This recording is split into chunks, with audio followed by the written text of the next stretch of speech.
ஒரு எமோஷ்னலான ஷாக்கிங்கான நியூஸோட வந்திருக்கேன். MS Dhoni ஐபிஎல்லில் injury காரணமாக ஃபஸ்ட்டு 2 வீக்ஸ் விளையாட மாட்டார்னு சிஎஸ்கே அஃபிஷியலாக அனௌன்ஸ் பண்ணியிருக்கு.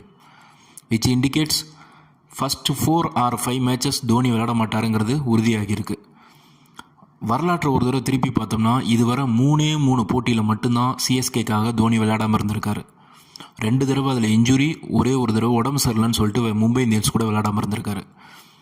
இப்போ சிஎஸ்கே தடவை சீசன் ஸ்டார்டரை தோனி இல்லாமல் ஸ்டார்ட் ஆகிருக்கு.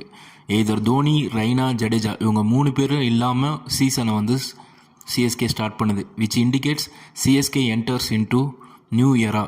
அண்டர் ருத்ராஜ் கெய்க்வாடில் சஞ்சு சாம்சன் அண்ட் அந்த வகைராவெல்லாம் சேர்ந்து ஒரு புது டீமாக ஒரு புது எராவை ஸ்டார்ட் பண்ணுறாங்க. தோனி டக் அவுட்லேருந்து இந்த போட்டியை பார்க்குறாருங்கிறது மன வேதனையாக இருந்தாலும் சிஎஸ்கேவோட அடுத்த எரா எப்படி இருக்க போகுதுங்கிற எதிர்பார்ப்பு அதிகமாக இருக்குது.